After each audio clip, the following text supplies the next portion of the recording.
Hey there, it's Laura and I've got Amanda here, and we've never done this in a car before. We sure haven't. We are here today, obviously inspiring stories, inspiring people, or the other way around, inspiring people, inspiring stories, whichever way you want to look at it. We are here today and we're going to learn a bit more about Amanda. So I'm going to flip this around, we're going to get to know her and we'll go from there. It'll be fantastic. All right, Miss Amanda, beautiful. So in a few words, how would you best describe yourself? I'm not very good at sticking to a few words, but I'll try. So I guess I am someone who loves people. I love communicating. I love doing that in lots of different ways, face to face, even in a car, on social media, blogging, and I love to travel. So all of those things have kind of combined into what I do and why I do it. Beautiful, beautiful. And what inspired you to become a business owner? Well, actually, I have to thank my mum for that. So when I was a kid, my mum was a real estate agent and she worked for herself. So it was really unusual at the time, and she worked out of her home office. And my sister and I got dragged through lots of houses, and it was kind of a crazy upbringing. But she worked for herself and really inspired me to do the same, because she was kind of working, but she was also there for us, and I wanted to do the same for my kids. Awesome, awesome. So tell us about your business in 60 seconds. Now, might give you a little bit longer because we actually have a dual business. We have two businesses, so I might give you, maybe what is it? A minute and a half. Minute 20 if we're I'll just talk really fast. Yeah, go for it. First business. So my first business and my initial first love is I have a travel blog at notaballerina.com, which has a podcast called the Thoughtful Travel Podcast. And so this travel kind of empire is half of my business, and it's stuff I really love to do. But most of that is not involving people face to face all the time, and I really love to talk with people as well. So I also have a social media and blogging consultancy. So there I mostly run lots of workshops helping small business to use a blog to enhance their business, or to use social media platforms like Facebook, Pinterest, Twitter, all of that kind of stuff. And so I run one-to-one consulting with lots of small businesses. I run masterminds for solo business owners, and trying to get everyone to blog, because blogging will save the world and really help promote your business. Oh, I think we did that wrapped up. Fantastic. I know, I did fast. You did fast talking, right. And why do you do what you do? Obviously, you spoke about your passions and your loves and things like that, but what's your deep why do you do it? Well, I have a couple of deep whys, I suppose. So one of the big whys is that I really want to work in my own business and be flexible about it so that I can be there for my son. So I've got a 6-year-old, nearly 7-year-old, he keeps reminding me, and it's really important for me that I can be flexible in work so that I can be there for him while he's so young. So that's one of the whys.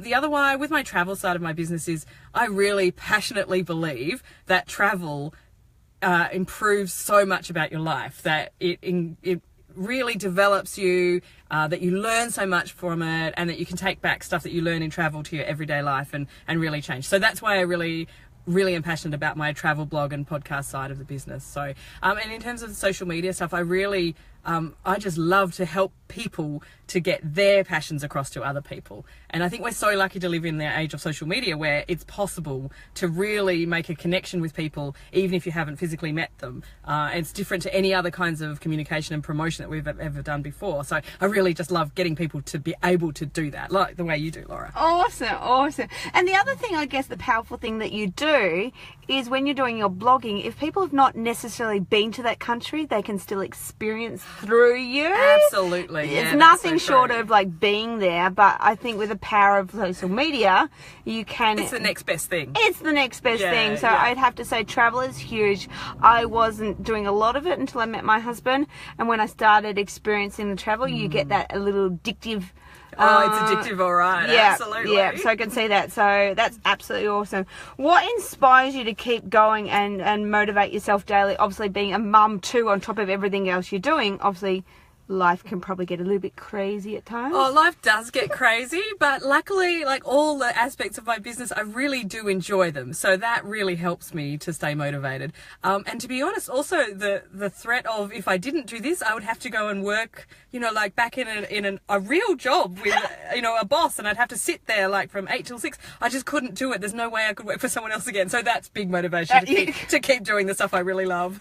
Totally. I get that one. So describe your business, what it has to offer clients who come to you? Right, well, in terms of my social media business, then I offer a lot to small business and solo business owners in terms of helping them develop like a good overall strategy and knowledge to use social media and blogging to best promote themselves and their business. So there's so many things, there's so many possibilities, and it's so important to figure out what's important for your target audience and what's important for you personally as well. I can say go on and, you know, do a Facebook Live every day, but if it's not going to suit the business owner, then, you know, there's no point in me telling them. So I try and really sort of help them develop kind of the package of how they're going to promote themselves. So cool. I think I'm on the right track with the Facebook Live. you are definitely the right person for Facebook Live. Yeah. Definitely Got my target market. Yes. Yeah, absolutely. So obviously with that, what obstacles have you had to overcome to get to where you are? Well, it's funny. I think the biggest obstacle I've had is sometimes I think of myself as the least suitable person ever to be a small business owner because I'm a terrible procrastinator and I find it really hard to make a list of stuff I'm going to do and actually do it.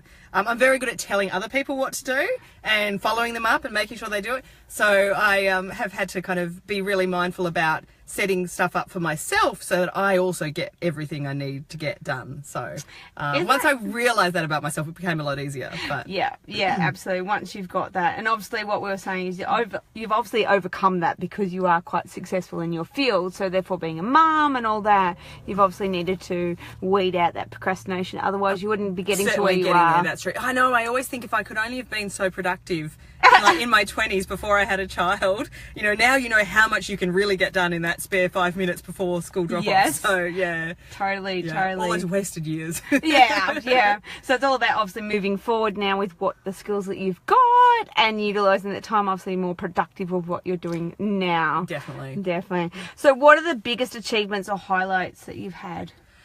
That's a really good question, and I guess I don't give myself enough rewards or awards, so I don't know. But I guess last year with my travel blog, I had a really successful year. I launched my Thoughtful Travel podcast, which has been going really well, and it's something just I love doing. And I got sent on a couple of really amazing trips. And I guess last year I had a week in Japan. It's a country I used to live in, so it's a place I really adore. And, you know, I was there, I was paid to go and travel in my favourite places and tell other people about it. And, you know, that was a real dream come true for me. So that's, something that I look back on and really am pleased that I got to that point. So fantastic. Yeah. Paid to travel? I know. Wow. Paid well even. Wow. Who wouldn't want that? That's wouldn't? absolutely awesome. Yeah, so that's a highlight to be able to It was a highlight. paid for sure. to do what you're doing and experience a place that you love. So yeah, it was fabulous. What support have you had along your journey? Obviously you're a mum and you're a business owner, so therefore, you know, sometimes we do need that support. So what kind of things? Yeah, so I found that over the years I've had kind of different groups of like mastermind groups and stuff that I've found that supported me the best. So early on I realised that a couple of my clients in fact were kind of at a similar stage to me, and